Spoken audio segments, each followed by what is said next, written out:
Assalamualaikum warahmatullahi wabarakatuh.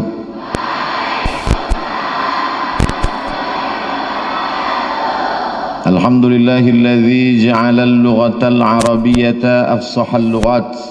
Wassalatu wassalamu ala sayyidis sadat wa ala alihi wa ashabihi ahlil fadaili wal karamat. Subhanaka la ilma lana illa ma 'allamtana innaka antal alimul hakim. Rabbi shrah li sadri wa yassir li amri wahlul 'uqdatam min lisani yafqahu qawli. Yasurruni an akuna ma'akum fi hadhihi al-jilsah al-mubarakah fi hadha al-liqa' at-tayyib. Asa an yakuna hadha al-liqa' liqa'an tayyiban mubarakan fihi maktuban fi sahaif hasanatina yawma la yanfa'u malun wala banun illa man atallaha biqalbin salim. Yasurruni an akuna ma'akum fi hadhihi al-munasabah an-nafisah wan-nadirah fi nafs al-waqti ma'al ahibba wal a'izza Sayyidi Mudir Ma'had As-Salam Littarbiyah Al-Islamiyah Al-Hadithah wa ma'ana aydan Ra'isul Mantiqah wa Ra'isul Syurtah wal Quwatil Musallahah At-Talibat wa akhussu bidzikri Majalisil Asatizah wal Ustadzat tafhiman li wa tashilan lakum sa'antiqu bil lughatil al-indonesiah. Bil haqiqah ana akhaf jiddan hadza atakallam bil lughah al Indonesia lianna hunaka jasusah sataktub ba'din satashku ila qismil lughah wa ana akhafu idza sakantu huna ila waqtil maghrib fa sawfa du'itu ila mahkamatil lughah. Itulah indahnya di pondok pesantren. Kenapa? Karena pondok pesantren itu tempatnya turun rahmat dan barokah. Hati kita tenang bersama orang-orang yang dikepakkan sayap-sayap malaikat selama mereka berada di tempat menuntut ilmu. Wal malaikatu tada'u ajnihataha li tullabil ilmi. Ghasyat bihimur rahmah haffat bihimul malaikah wa dzakarahumullahu fi man indah. Maka siapa yang ingin hatinya tenang, datanglah ke pondok pesantren As-Salam. As-Salam ini disebut orang satu hari sampai 5 kali setiap selesai sholat.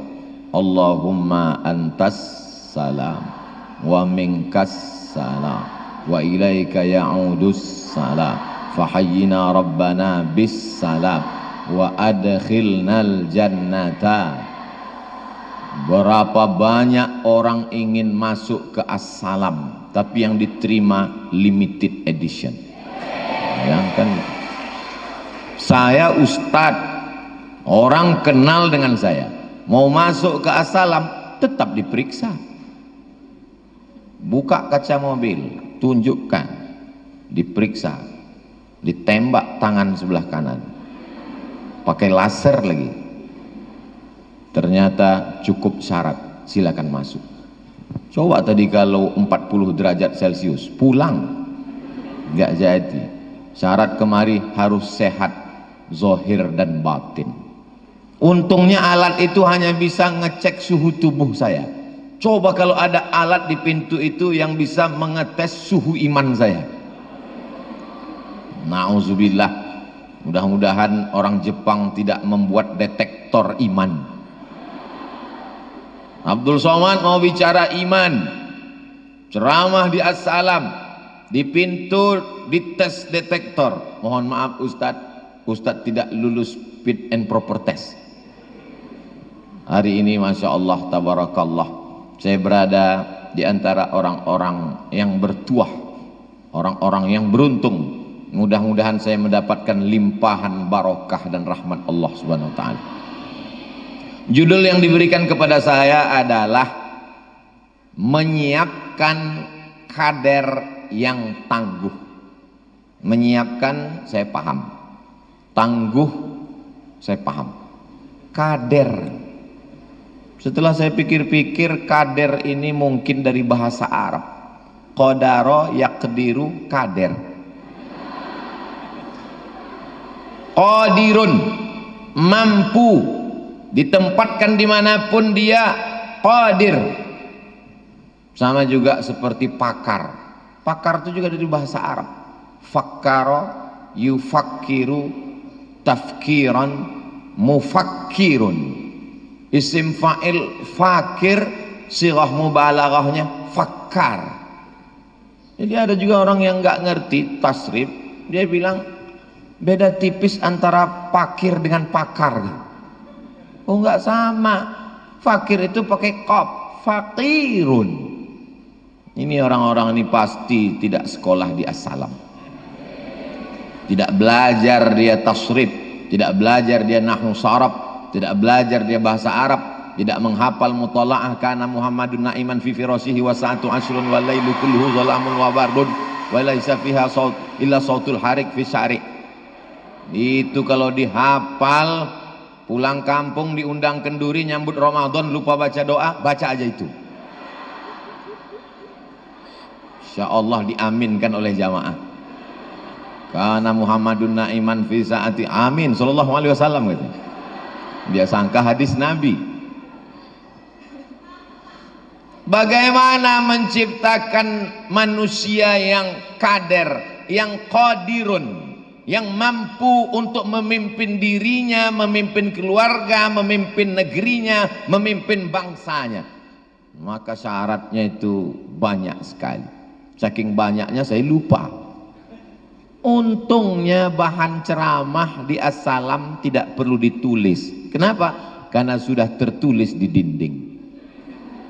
Syarat yang pertama untuk dia bisa menjadi kader adalah berbodi tinggi.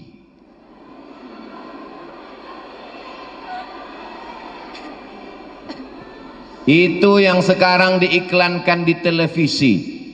Kalau kita tonton TV dari subuh, siang, asar, maghrib, isya, tengah malam, iklan-iklannya itu semuanya mengurus masalah body. Dari mulai iklan tapak kaki retak-retak sampai ketiak hitam. Mohon maaf Pak Kiai, saya kalau ngomong ini kadang keceplosan. Dari mulai rambut berketombe, rambut Anda panas dan gatal, gugur ketombe, pakailah anti denrab. Turun salju di kamar mandi. Semuanya bercerita tentang body. Kalau mau ikut tes sekretaris, yang dilihat adalah body. Padahal body hanya akan menjadi santapan cacing tanah. Yang kekal abadi, yang dikenang sepanjang zaman bukan body, tapi berbudi tinggi. Inilah yang dididik di sini.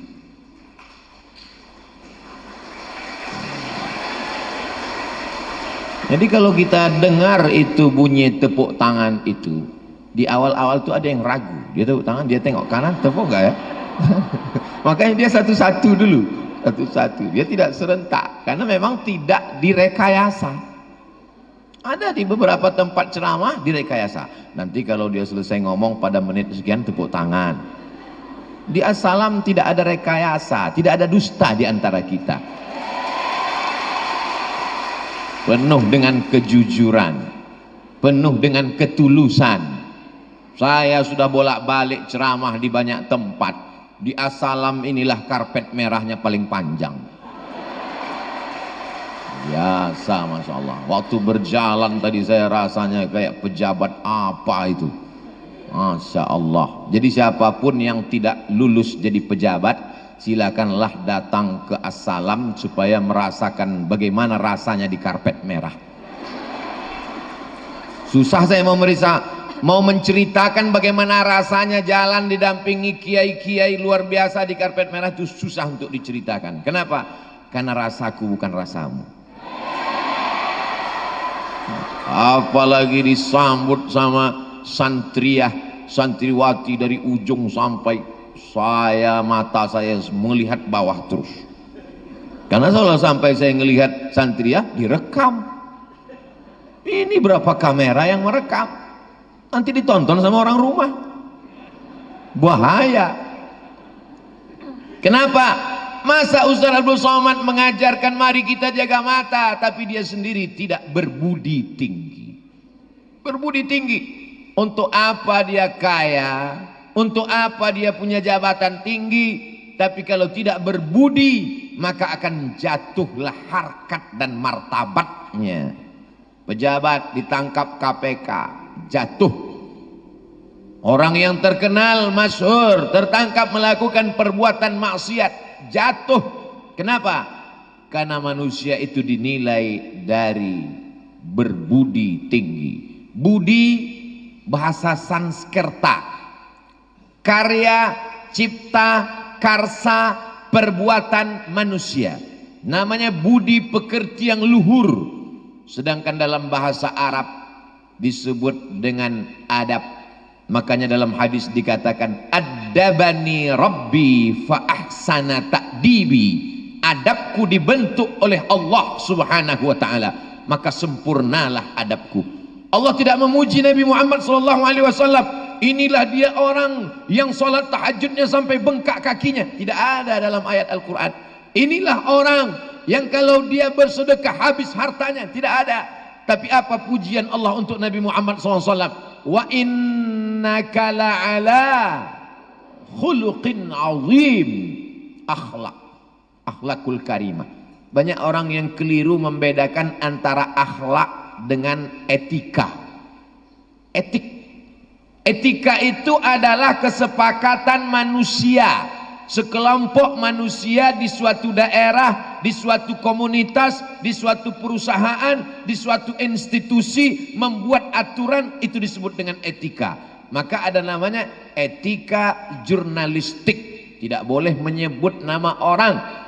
Etika hukum, asas praduga tak bersalah, tidak boleh menuduh orang, bisa dipidanakan, dibawa ke pengadilan meja hijau. Etika di pesawat, sopan dan ramah sekali orang di pesawat itu. Begitu saya sampai ke atas, dia tanya, "Bapak nomor berapa?" "Silakan masuk, duduknya di sini, nomor 1A, tasnya letak di atas. Bapak mau minum?" "Iya." "Mau minum teh apa kopi?" "Teh." "Teh manis apa teh pahit?" "Teh manis." "Teh pucuk apa teh daun?" "Teh daun." "Mau di gelas apa di cangkir?" Kau buat aja lah, banyak kali pertanyaan. Di pesawat dia begitu sopan, begitu santun, begitu baik, begitu ramah. Tapi begitu pesawat landing di Cengkareng, sama-sama turun dari pesawat, dia sudah tidak kenal lagi. Kenapa? Karena dia memang disuruh untuk ramah dan taat selama berada di atas pesawat. Setelah turun ke bawah, siapa lu siapa gua. Tapi akhlak tidak demikian. Akhlak ditanamkan dari mulai buka mata berakhlak sampai tutup mata berakhlak. Inilah yang dididik selama 6 tahun di As-Salam sampai akhirnya keluar menjadi kader-kader yang berbudi tinggi, berakhlakul karimah. Pakaiannya berakhlakul karimah, jilbabnya panjang, kepalanya pertama ditutup dengan kain, nama kain penutupnya khimar, bukan himar. Himar keledai, pakai titik.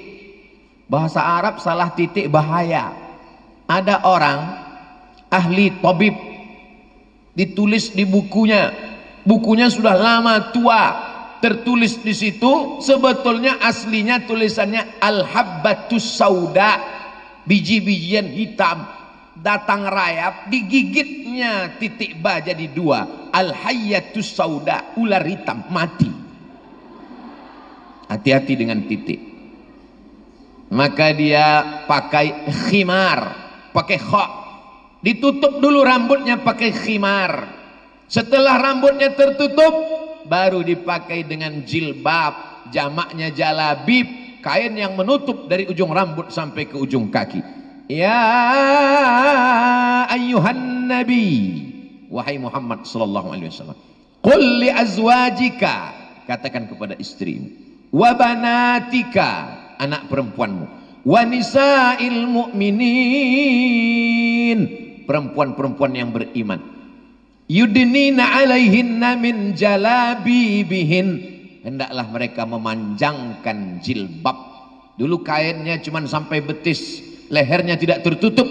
Panjangkan jilbabmu sampai lehermu tertutup, panjangkan jilbabmu sampai betis kakimu tertutup. Rambutnya tertutup, lehernya tertutup, betisnya tertutup, kelasnya tertutup, pesantrennya tertutup, tapi hatinya terbuka untuk siapapun yang mengajarkan ilmu pengetahuan. Kira-kira kalau kita pergi ke pasar Sukabumi, di sana ada jualan apel, ada jualan pir, ada jualan semangka. Yang satu dibuka di pinggir jalan, kena debu, kena panas matahari. Yang satu lagi berada di dalam plastik, plastiknya di dalam kotak, kotaknya di dalam kulkas, kulkasnya di dalam lemari. Kulkas kok dalam lemari? Kulkasnya di dalam rumah, rumahnya di dalam komplek. Maka kita membeli yang terbuka apa yang tertutup? Kita beli yang tertutup, karena kita tidak mau barang bekas. Kita mau yang bersih, yang steril. Kita mau yang selamat dari cacat dan kekurangan. Inilah yang sedang dibentuk di Assalam Islamic Boarding School Sukabumi, West Java. Ustadz ngelihat apa? Ada tulisannya di sini. Salam, selamat aurat mereka. Jadi jangan sampai anak-anakku, walaupun kalian menganggap aku terlalu tua untuk jadi bapakmu, jangan sampai kalian merasa dibuang orang tua. Ada sebagian anak-anak berpikir begitu. Sore-sore jam 6 sore menjelang matahari tenggelam, nongkrong di bawah pohon kayu sambil termenung, jangan-jangan aku nih anak adopsi. Justru karena orang tuamu sayang kepadamu lah, maka dimasukkannya engkau ke Assalam. Bayangkan kalau orang tuamu tidak sayang, dibiarkannya engkau sekolah terbuka aurat. Bajumu pakaian anak 8 tahun dipakai anak 18 tahun.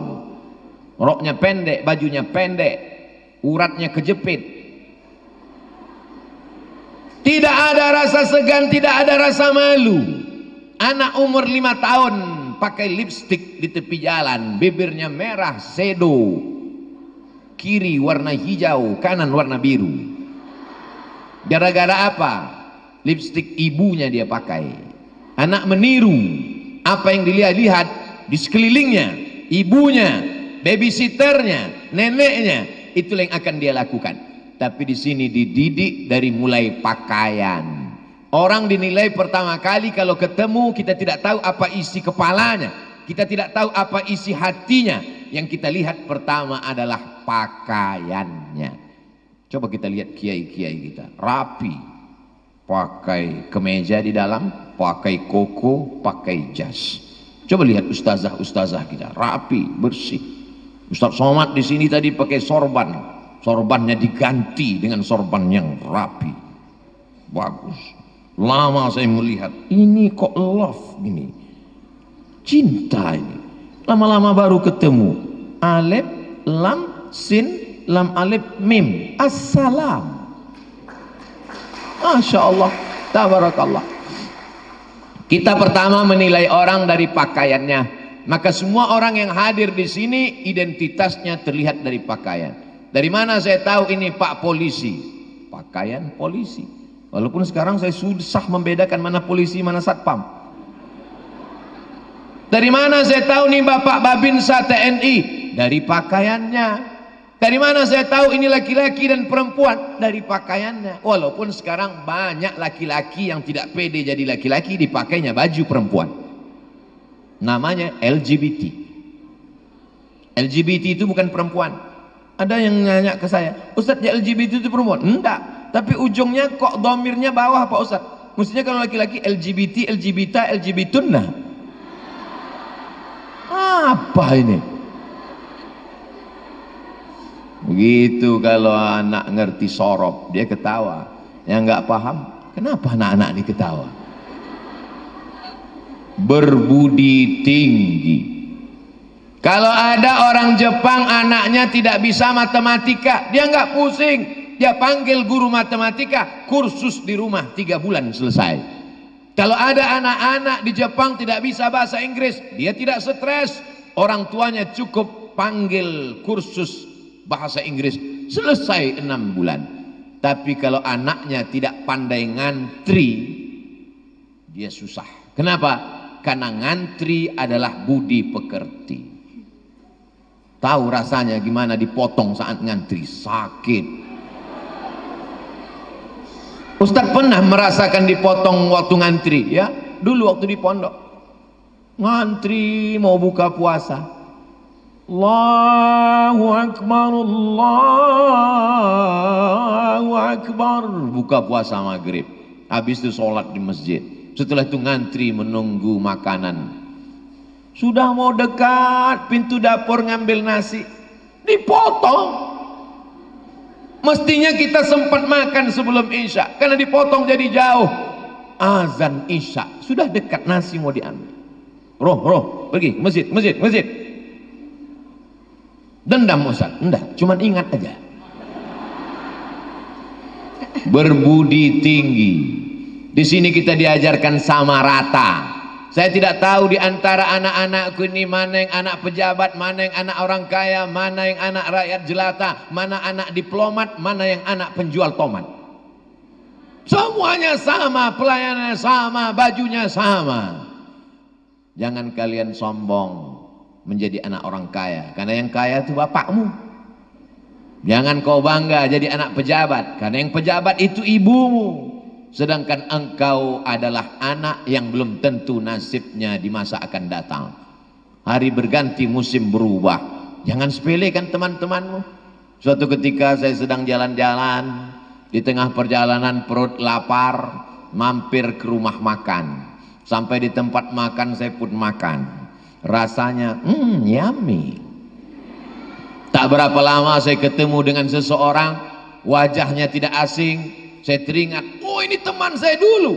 Loh, kamu teman saya? Iya, ayo makan sama saya. Ayo makan. Saya ajak dia makan, dia pun makan bersama saya. Selesai, lama kita nggak ketemu ya. Ya, sejak kapan? Sejak kita selesai sekolah tahun 1996. 1996 saya tamat SMA Aliyah. Kalian waktu itu sedang berselancar di alam maya. Lama kita nggak ketemu sejak 96, ya. Lalu kemudian kita teruskan makan, ngobrol. Jangan pikirkan masalah bayar, saya yang bayar, saya bilang. Iya, insya Allah. Selesai itu saya pun pergi ke tempat bayar, kasir. Berapa semuanya makan? Kasirnya senyum. Berapa Mbak? Kenapa? Makanannya sudah dibayar oleh orang yang duduk dengan bapak tadi. Dia yang bayar. Iya, tapi dia nggak ada suruh bayar, karena rumah makan ini punya dia. Ternyata teman saya sekolah dulu. Saya tanya, gimana ceritanya kamu punya rumah makan besar seperti ini? Kita dulu satu kelas, Man. Waktu kau pergi kuliah, aku tidak kuliah. Bapakku meninggal, aku anak yatim. Ibuku tidak mampu, tapi terus aku berusaha bisnis. Dan sekarang aku menjadi salah satu orang yang punya wisata kuliner. Kita tidak tahu nasib orang. Hari ini kita sepelekan dia, hari ini kita ejek dia, kita bully dia. Hari berganti, musim berubah. Ternyata dia hebat, mobilnya mahal, karyawannya dia bawa pergi umroh. Itu mobil kamu? Iya. Mahal sekali. Punya tuyul berapa? Kayak dia. Akhirnya saya tanya, kenapa kamu baik dengan saya? Kenapa kamu respon saya? Apa kata dia? Kau dulu waktu di kelas baik, Man. Coba kalau dulu saya sombong sama dia, saya ejek dia, saya bully dia, pasti bayar waktu itu kan? Ini pentingnya kita jangan meremehkan teman.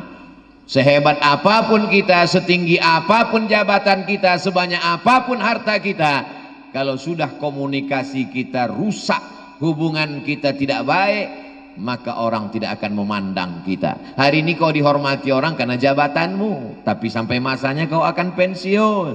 Kau akan kembali menjadi orang tua, akan masuk ke dalam masjid. Tidak pede. Kenapa? Karena dulu angkuh dan sombong. La yadkhulul jannah, tak masuk surga. Man kana fi qalbihi, siapa yang dalam hatinya mithqala habbatin min khardalin min kibrin, ada sombong, ada angkuh. Di pesantren As-Salam, keegoan, kesombongan, keangkuhan dikikis karena status kita sama di pondok pesantren. Ustadz kok bisa ngomong begitu? Saya merasakan itu di pesantren. Emang Ustadz pernah di pesantren? Ya.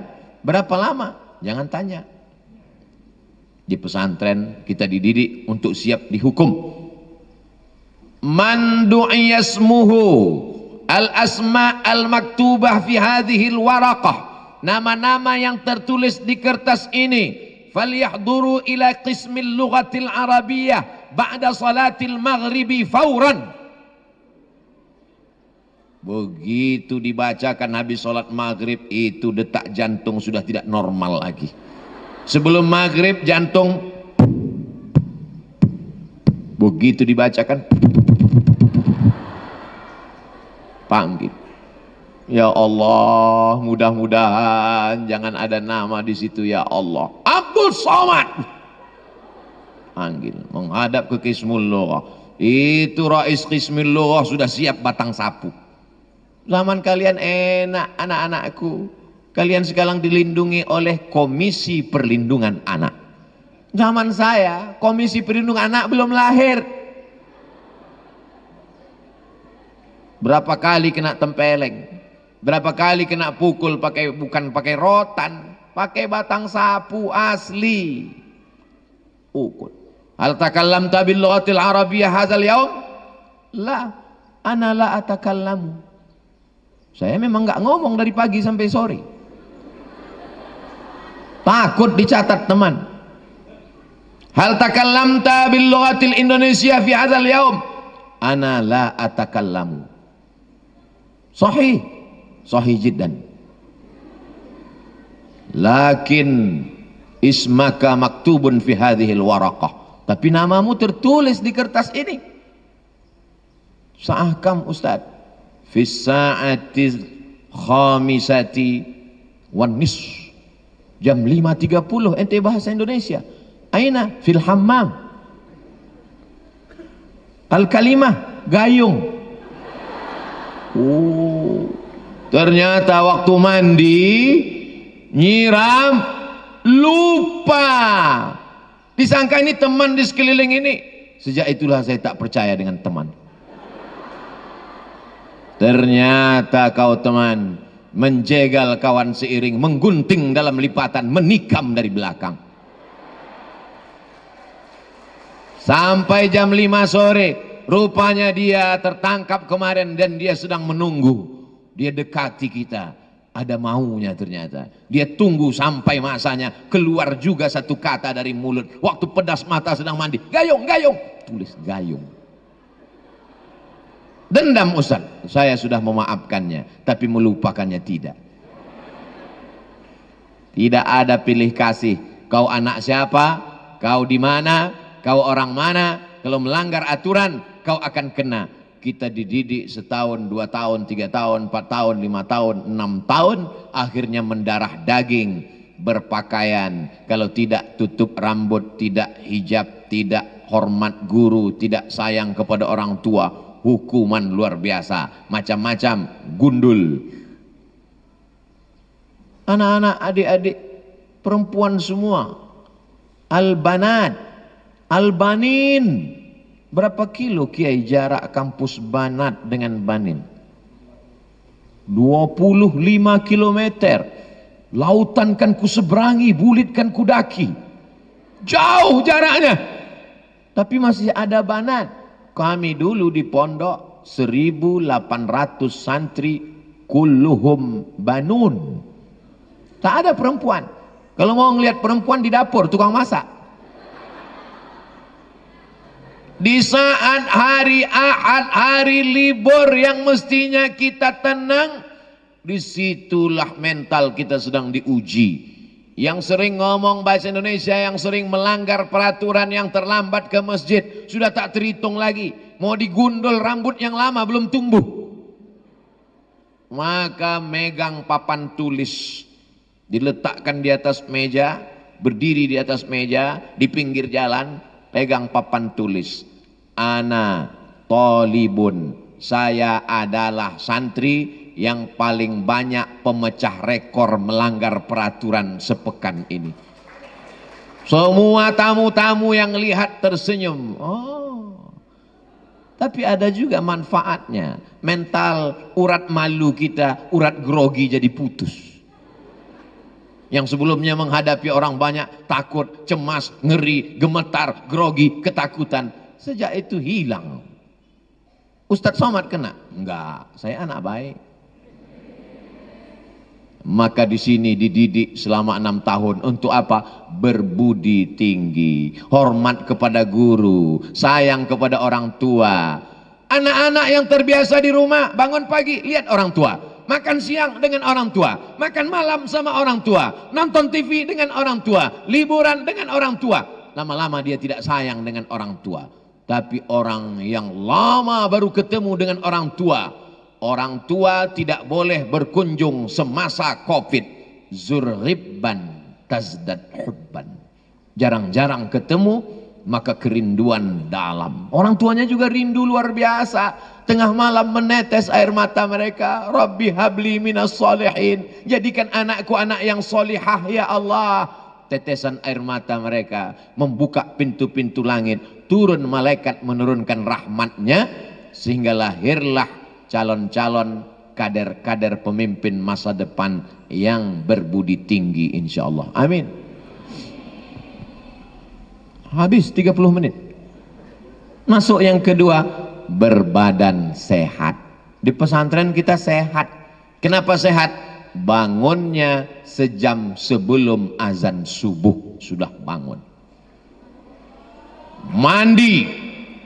Beda memang kalau anak santriah, santri perempuan dengan santri laki-laki. Kalau kami santri laki-laki tidak pakai kamar mandi. Bak air panjang, kerannya tidak main putar. Karena kalau keran putar dipasang pagi, sorenya rusak lagi. Jadi bak air itu saja yang dipasang dengan kayu, tinggal dicabut, airnya keluar, mandi dingin, menggigil di kaki bukit, enak, segar. Sekarang baru saya tahu ternyata ada namanya terapi mandi subuh. Saya sebelum subuh tadi sudah mandi, karena di pondok sudah terbiasa mandi. Sekarang kita lihat orang ganteng, tak pernah mandi. Mau pergi ke sekolah, mau pergi ke kampus, mau pergi ke kantor, cuci muka, parfum. Parfumnya habis, perasaan kita dekat dengan kambing. Tapi di pondok kita terbiasa badan sehat. Kenapa? Terapi mandi pagi. Sejam sebelum azan subuh berkumandang, sudah diajak oleh kiai sholat tahajud, sholat witir, sholat taubat, sholat hajat, baca Quran, duduk di masjid, qismut taklim dengan sajadah di pundak, menunggu. Mana yang ngantuk, terpaksa mata harus gini terus. Kom. Tegak. Kapan mau tidur? Disitulah ada celahnya. Di saat sujud pertama, banyak yang sekaligus sujud terakhir. Karena ketika takbiratul ihram, qismut taklim belum. Allahu Akbar, qismut ta'lim masih ngawasi. Alhamdulillahi Rabbil Alamin, Ar-Rahmanir Rahim, Maliki Yaumiddin. Qismut ta'lim belum. Begitu selesai ayat Qul huwallahu ahadunillahus samadu lam yalid wa lam yulad wa lam yakul lahu kufuwan ahad. Qismut ta'lim, Allahu Akbar. Yang bandel-bandel mulai merasa aman. Qismut ta'lim sudah takbiratul ihram. Disitulah dia rukuk, disitulah dia sujud, gak bangun-bangun lagi. Tapi dia lupa, ternyata yang di samping dia itu qismut ta'lim. Assalamualaikum warahmatullahi. Saat itu mungkin menyakitkan, tapi hari ini menjadi kenangan yang luar biasa. Badannya sehat. Selesai sholat, balik ke asrama, baca Quran setengah jam. Setelah itu yang belum mandi terlambat tadi, masih ada kesempatan untuk mandi, olahraga, badan sehat, sarapan, pakai pakaian rapi. Kenapa?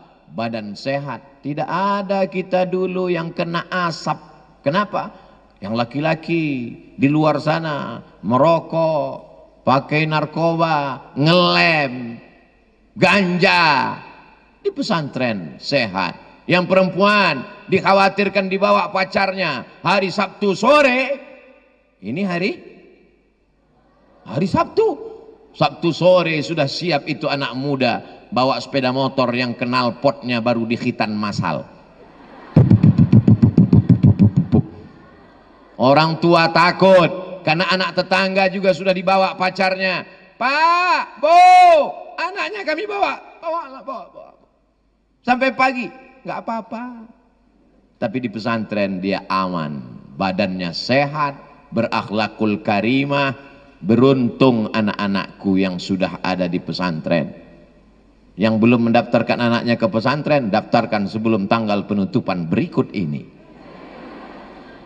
Tidak ada alasan lagi untuk menjaga anak kita zahir dan batin. Benteng terakhir adalah pondok pesantren. Yang merusak di luar sana tembakau, ganja, sabu-sabu, morfin, narkoba. Otak pikirannya game online, PlayStation, website porno, permainan judi, merusak semuanya. Warnet. Tapi begitu di pesantren, matanya sehat, badannya sehat, pikirannya sehat. Kenapa? Berbudi tinggi, berbadan sehat. Di dalam tubuh yang sehat terdapat jiwa yang sakit. Loh, kok Ustadz mengatakan di dalam tubuh yang sehat ada jiwa yang sakit? Maling-maling sehat, koruptor-koruptor sehat, tapi tidak seimbang antara zahir dan batin. Di sini berbudi tinggi, berbadan sehat. Banyak sekarang orang berbudi tinggi, badannya sakit. Kenapa? Karena tidak sehat lingkungannya, badannya, makanannya. Dari mana Ustadz tahu anak-anak ini bergizi? Buktinya saya sudah ngomong setengah jam, kepalanya masih berdiri. Di tempat lain baru Ustadz muqaddimah, banjir, langsung keluar air dulu. Tapi di pesantren As-Salam, saya pandang ke kanan, kepala masih berdiri. Saya pandang ke kiri, masih berdiri.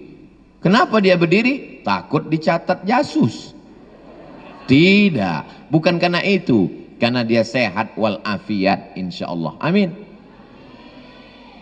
Mana ada sekolah sampai hari ini online, kampus-kampus online, illal ma'ahid al-islamiyah.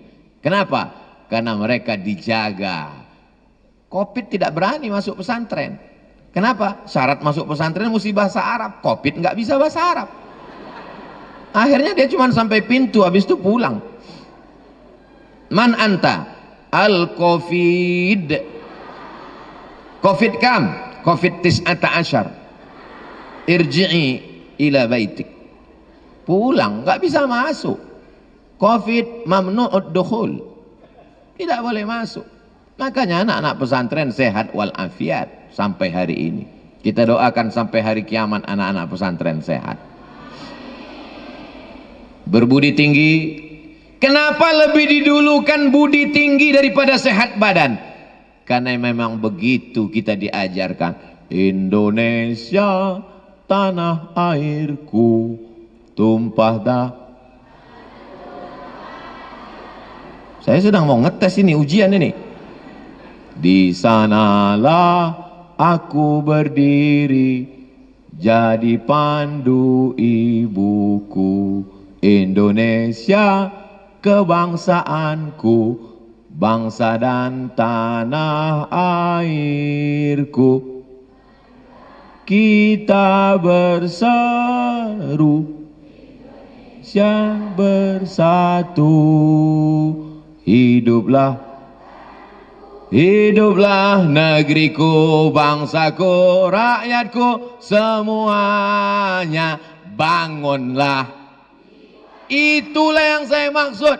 Jiwanya dulu, bangunlah jiwanya, bangunlah badannya. Badannya nomor 2, Beb.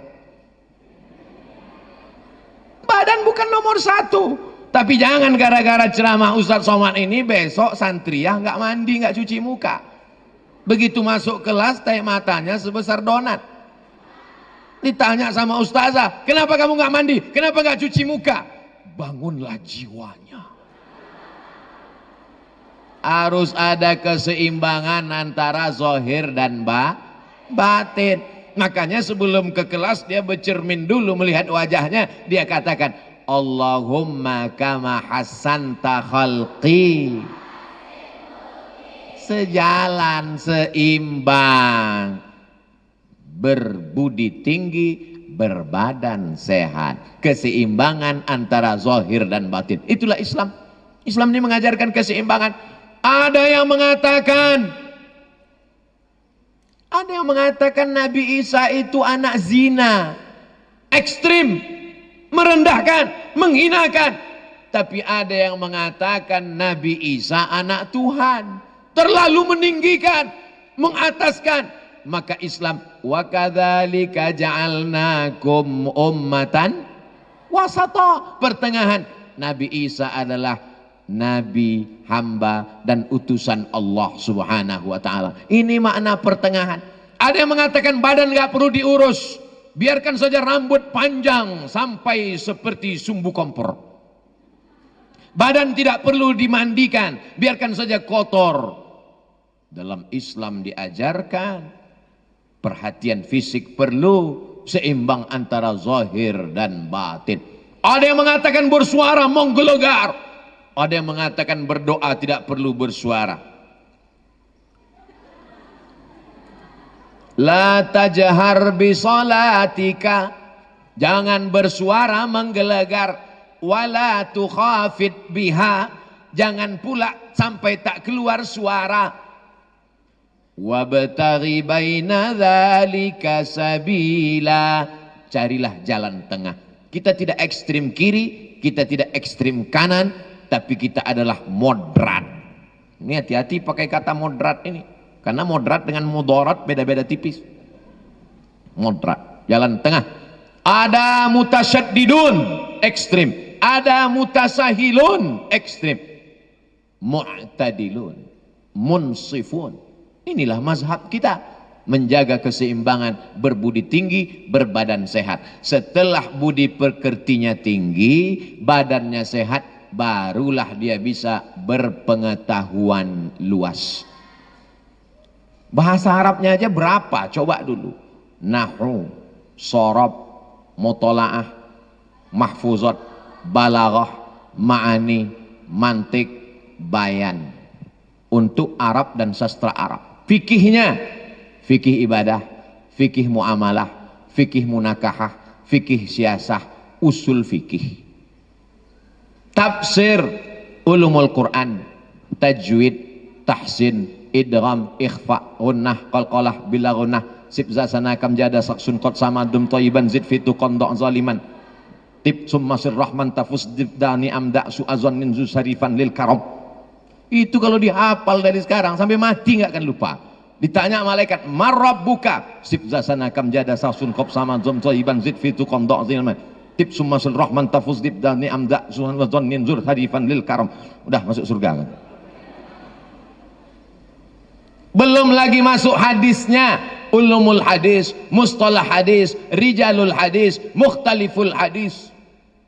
Makanya kalau masuk pesantren, anak-anak yang otaknya kurang-kurang cerdas, insya Allah keluar jadi hilang ingatan. Jangan sangka anak pesantren itu anak yang paling bodoh. Ini kadang orang tua, kalau anaknya cerdas masuk SMP plus, anaknya cerdas masuk SMP negeri, anaknya cerdas masuk SMP, entah SMP apa lagi. Tapi begitu ada anak yang kurang, Yang ini masuk pesantren aja. Disangkanya pesantren itu mata pelajarannya sedikit. Nahwu, shara, balaghah, ma'ani, bayan, mantik, arud qawafi, akhlak tasawuf, fikih, usul fikih, qawaidul fikih, tafsir, ulumul Quran. Anak pesantren adalah anak-anak yang cerdas karena mata pelajaran mereka. Belum lagi mata pelajaran umum. Fisika, kimia, biologi, matematika, bahasa Inggris. Oh, anak saya bahasa Inggrisnya hebat. Sehebat-hebatnya bahasa Inggris, perubahan katanya bisa dihitung satu tangan. Go, goes, gone, going. Tapi bahasa Arab, dhahaba, dhahaba, dhahabu, dhahabat, dhahabata, dhahabna, dhahabta, dhahabtum, adhabtum, dhahabti, dhahabtum, adhabtuna, dhahabtu, dhahabna. Itu baru fi'il madhi. Belum fi'il mudhari'nya lagi. Yadhabu, yadhabani, yadhabuna, tadhabu, tadhabani, yadhabna. Tadhabu, tadhabani, tahabuna. Yadhabu, yadhabani, tadhabu, tadhabani, tadhabna. Adhabu, nadhabu. Belum lagi perubahan tasrifnya. Dhahaba, yadhabu, dhahaban, dhahibun, madhubun, idhab, la tadhab, madhabun, midhabun. Oh, jadi anak-anak bahasa Arab. Itu tidak ada dalam bahasa Jawa. Bahasa Jawa cuman lungo, wis lungo, urung lungo, Arab lungo. Itu tidak ada dalam bahasa Minangkabau. Tidak ada dalam bahasa Indonesia. Diturunkan Allah dalam bahasa Al-Quran. Untuk apa? Untuk supaya kita memahami perubahan kata, perubahan huruf.